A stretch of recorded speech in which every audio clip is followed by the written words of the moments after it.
안녕하세요. 녹방만 하는 라디오 품입니다. 저는 푸쌤. 저는 음쌤입니다. 첫 번째 코너는 푸쌤의 너는 어때 시간입니다. 푸쌤. 이번 주 생각들을 말씀드릴게요. 화요일 주제인 잠깐만인데요. 내 마음에 화난과 슬픔이 있나요? 저는 그때마다 하나님이 주신 잠깐만을 사용합니다. 한 번 더 생각하고 한 번 더 참으며 보다 멋진 날을 볼 수 있다고 하네요. 다음 생각은 금요일 주제인 좋은 것을 선택하는 삶에서 나온 생각인데요. 자신이 정말 사람들을 공평하게 바라보고 있는가에 대한 생각입니다. 외국인에 대한 편견을 가지고 있다고 합니다. 각 나라별로 대표적인 사건을 가지고 긍정적인 시야로 사람을 볼 때도 있고요. 안 좋은 사건이 많이 일어나는 나라의 경우 부정적으로 사람을 바라본다고 합니다. 그래서 어느새 그 사람들을 피하고 있는 자신의 모습을 보고 반성하는 마음이 든다고 합니다. 두 번째 코너는 완쌤과 함께하는 말씀 TMI 시간입니다. 이번 주 주제는 월요일 주제인 무엇이 훨씬 즐거운 삶인가입니다. 잠언 23장 15절에서 35절까지 무엇이 훨씬 즐거운 삶인가? 내 아들아, 내 마음이 지혜를 깨우친다면 내가 얼마나 기쁘겠느냐. 내 입술이 올바른 것을 말한다면 내 심장이 얼마나 기쁘겠느냐. 내 마음으로 죄인들을 부러워하지 않고 언제나 여호와를 경외하여라. 그러면 내 앞길이 환하게 열릴 것이고 내 소망이 끊어지지 않을 것이다. 내 아들아, 내 말을 듣고 지혜를 얻어라. 내 마음을 바른 길에 두어라. 술이나 고기를 탐하는 자와 어울리지 마라. 술에 취하고 먹는 것만 밝히는 사람은 가난에 떨어지고 게으른 사람은 누더기를 거칠 것이다. 너를 낳은 아버지에게 순종하고 내 어머니가 나이 들어도 무시하지 마라. 진리를 사고 팔지 마라. 지혜와 훈계와 명철을 사라. 의인의 아버지는 크게 기뻐하리라. 지혜로운 아들을 낳는 자는 그 아들 때문에 기쁨을 얻을 것이다. 내 부모를 즐겁게 해드려라. 너를 낳아주신 분을 기쁘게 해드려라. 내 아들아, 내 마음을 내게 주고 내 눈으로 내게 사는 모습을 보고 즐거워하여라. 청년은 깊은 구덩이며 바람난 여인은 좁은 웅덩이다. 그녀는 강도처럼 숨어서 기다리다가 수많은 남자들을 망친다. 재앙이 누구에게 있는가? 슬픔이 누구에게 있는가? 분쟁이 누구에게 있는가? 불평이 누구에게 있는가? 누가 불필요한 상처와 충혈된 눈을 가지고 있는가? 술독에 빠진 자에게 있어 독한 술을 들이키는 자에게 있다. 술잔에 따라진 포도주가 붉고 번쩍이며 목으로 술술 넘어가도 너는 거들떠보지 마라. 마침내 그것이 뱀같이 물 것이요 독사같이 쏠 것이다. 너의 눈은 이상한 것들을 보고 입은 허튼 소리를 짓거리게 될 것이다. 너는 망망대해 가운데서 돛대 꼭대기에서 누워 잠자는 자와 같을 것이다. 아무리 때려봐라 하나도 아프지 않다. 아무리 때려봐라 아무 느낌도 없다. 술이 언제 깰 것인가? 깨면 또 마셔야지 라고 말할 것이다. 내 마음의 브레이크는 절제를 뜻하는데요. 쌤? 절제할 수 없을 정도로 가장 많은 시간을 보내는 일이 뭘까요? 저는 아무래도 핸드폰을 가장 많이 하면서 시간을 보내는 것 같아요. 저도 같은 것 같아요. 그러면 완쌤은 하루 동안 가장 많이 하는 일은 무엇인가요? 저는 하루 동안 무엇에 가장 많은 시간을 보내고 있는가를 돌아보았어요. 휴대폰과 보내는 시간이 많았겠지 하고 생각했는데 막상 하루 일과를 돌아보니 하루 종일 회사 일에 대한 생각으로 가득 차 있는 것을 보게 되었어요.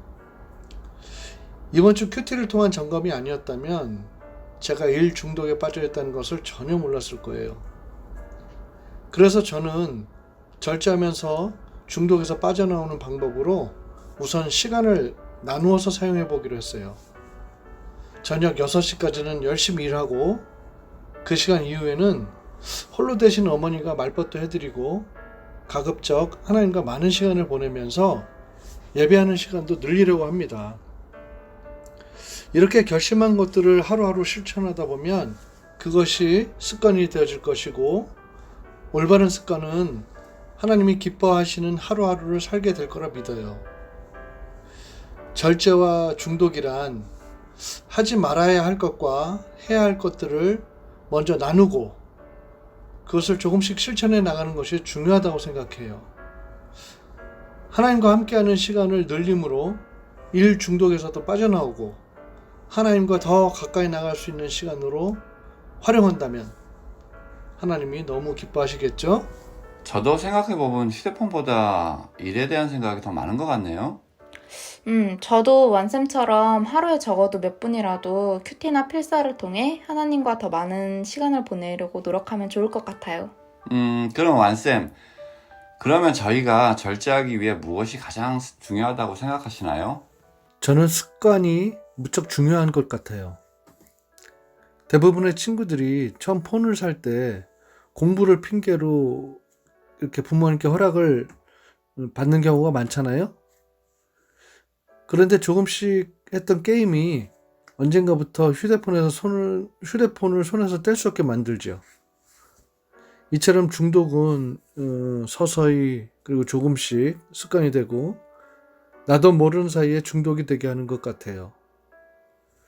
어떤 학생이 목사님에게 상담을 했답니다. 목사님, 저는 음란물을 보는 것을 끊을 수가 없는데 어떻게 하면 좋을까요? 하고 목사님께 용기 내어 고백을 했답니다. 그러자 목사님이 이렇게 말씀하셨대요. 사랑하는 사람을 만날 수 있도록 같이 기도할까요? 그런데 정말 여친이 생겼고 계속 만나다 보니까 음란물에 빠져있던 내가 어느새 여친 생각 때문에 음란물을 잊고 있었다고 합니다. 이처럼 우리의 관심을 다른 곳으로만 바꿀 수 있다면 절제와 중독에서 빠져나올 수 있다고 생각해요. 그래서 저는 이렇게 기도합니다. 성령님, 제 마음과 생각을 지켜주세요. 그렇게 기도하고 나면 성령님께서 다른 것을 생각하도록 도와주시는 것을 많이 경험한답니다. 다른 친구들은 어떻게 나쁜 중독에서 빠져나오려고 하나요? 세 번째 코너는 옴쌤의 상품 들어간다 퀴즈 맞춰라입니다. 옴쌤. 네, 이번 주 퀴즈는 청매책 앞부분에는 빛나와 두미의 바이블톡이라는 만화가 있습니다. 이번 6월 5월호의 인터뷰 주인공은 누구일까요? 정답을 맞춰주세요. 이번 주도 사랑과 함께하는 일주일이 되기를 소망합니다.